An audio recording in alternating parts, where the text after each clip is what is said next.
Daily discipline isn't something you feel like doing. It's something you do anyway. Right now, somewhere in your life, there's a version of you waiting, stronger, sharper, calmer under pressure. But that version doesn't arrive through inspiration. It arrives through repetition you didn't want to do today. Be honest with yourself for a second. How many times have you promised yourself tomorrow will be different? How many mornings have started with motivation and ended with excuses? You already know the pattern. The question is whether you're ready to break it. Most people think discipline is about willpower. It's not. And by the end of this, you'll understand exactly why that belief has been holding you back. If this hits something in you, write one line in the comments. I choose discipline over comfort. Just that. Say it once and let it become true. And if you want more of this, not hype, not noise, just steady truth that builds character, stay here. Subscribe, because this channel isn't for people chasing motivation. It's for people building something permanent. Here's the hidden problem nobody tells you. You don't lack discipline. You lack a decision. A real one. Most people are still negotiating with themselves every single day. Should I go to the gym? Should I start the project? Should I say no to the distraction? That negotiation is exhausting. It drains you before you even begin. The myth is that disciplined people feel more motivated than you. They don't. They've simply stopped asking the question. They removed the negotiation entirely. The moment becomes automatic, not emotional. Have you noticed how tired you feel after debating yourself all day, even before doing the actual work? That's not laziness. That's a mind stuck in constant internal argument. But here's what almost nobody realizes: the exhaustion isn't from effort. It's from indecision. Every time you delay a choice, you pay a mental tax. And that tax compounds day after day until it feels like your whole life is heavy. Real discipline begins the moment you stop asking, "Do I want to?" and start asking, "Who do I choose to be?" That single shift changes everything that follows. There was a man who ruled the most powerful empire on earth, yet woke before sunrise to write to himself, not for anyone else, just to stay honest with his own mind. Marcus Aurelius understood something most people miss completely. Discipline isn't punishment. It's alignment with who you actually want to become.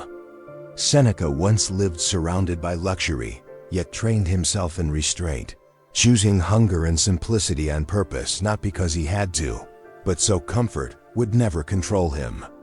That's the part people skip. Stoicism isn't about suffering. It's about choosing difficulty before difficulty chooses you. Epictetus was born a slave, yet became one of the freest minds in history, because he mastered the one thing always in his control: his response.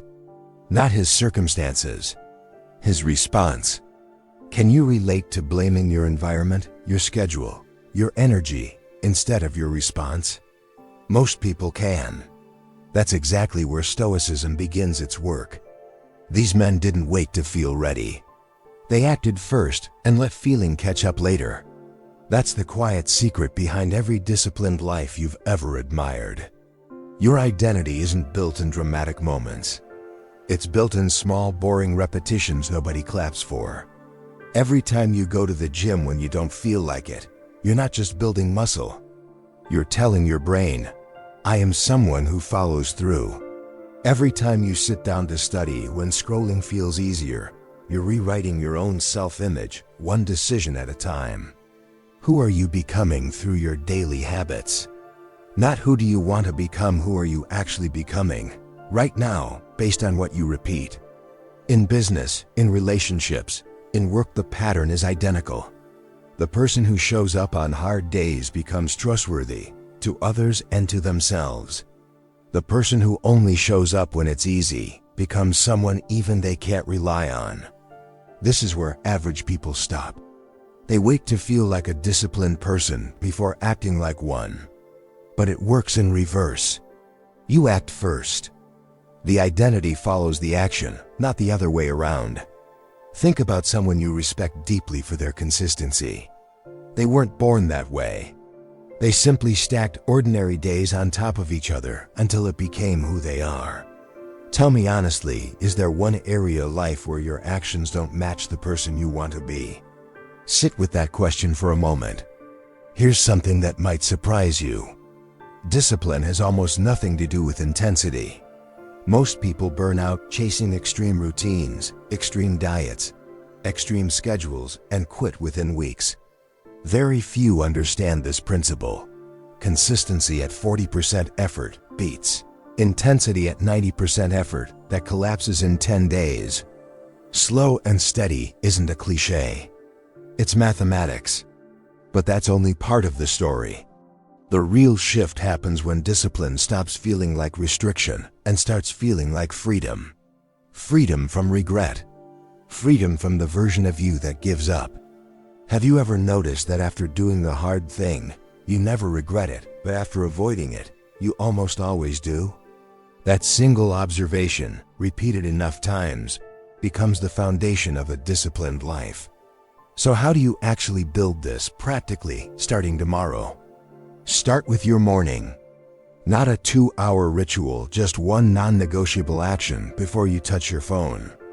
Water, movement, sunlight, silence. Something that tells your brain, I lead this day, it doesn't lead me. Then control your environment before you try to control your willpower. Remove the phone from the room during deep work.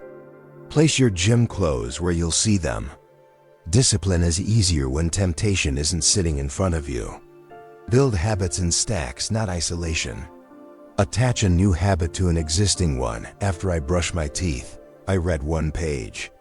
After I make coffee, I write 3 lines. Small attachments create unstoppable momentum over time. Protect 1 block of deep, focused work daily. Not 8 hours. 90 minutes of undistracted effort will outperform an entire distracted day. And above all, choose systems over motivation. Motivation is weather. Systems are climate. One is temporary. The other is permanent. There's a war happening inside you right now, and it happens every single day. On one side is comfort, soft, familiar, whispering, just this once. On the other side is the version of you that keeps a promise. Fear shows up quietly too. Not as panic, but as procrastination disguised as preparation. Excuses dress themselves up as logic. I'll start Monday. I need more information first. I'm just tired today. Sound familiar? Then there's the phone.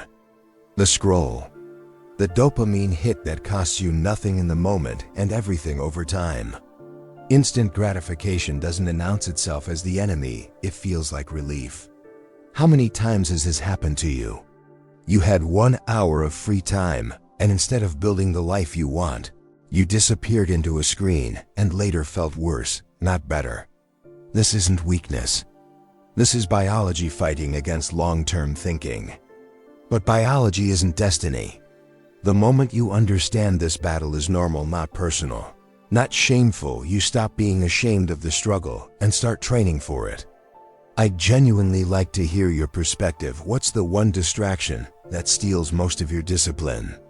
Say it in the comments. Naming it is the first step to defeating it. This is exactly where Stoicism becomes practical, not theoretical. The Stoics taught something called the dichotomy of control. Some things are yours to control: your effort, your response, your choices. Everything else outcomes, other people, timing isn't. When comfort whispers, ask yourself one Stoic question. Is giving in within my control? Or is it just an emotion passing through me? Emotions are weather. You are the sky. When fear disguises itself as excuses, remind yourself obstacles aren't blocking your path. They are the path. Difficulty isn't a sign to stop. It's confirmation you're doing something meaningful. Practice small daily discomfort on purpose: a cold shower, an early wake-up, a hard conversation you've been avoiding. Not to suffer, but to prove to yourself that discomfort doesn't control you anymore. This is the entire philosophy in action, not abstract wisdom, but a daily rehearsal for real life. This is the moment where everything comes together. Discipline was never about punishing yourself. It was never about becoming someone harsh, cold, or joyless. It's about becoming someone your future self can trust completely. Every rep you don't skip, every distraction you resist, every promise you keep to yourself when no one is watching, that's where your real identity is built. Not in front of others, in private, in silence, in moments nobody will ever see. Most people will watch a video like this, feel something for 10 minutes, and go right back to their old patterns. Very few will actually change. The difference between those two people isn't intelligence, or luck, or motivation. It's one decision, repeated daily, until it becomes who they are. So ask yourself, right now, not tomorrow, not Monday, what is one action you can take today that your future self will thank you for? Do that one thing. Then do it again tomorrow. Then again. That's it. That's the entire secret hiding behind every disciplined life you've ever admired. You don't need more motivation. You need one decision, kept daily, without needing to feel like it. Tell me in the comments what's the one discipline you're committing to starting today. I want to see it written down, because writing it down is where change begins. If this changed how you see yourself even slightly, subscribe now, because this channel exists for people who want lasting character, not temporary motivation. Your future self is already waiting for the choice you make in the next 60 seconds. Make it count.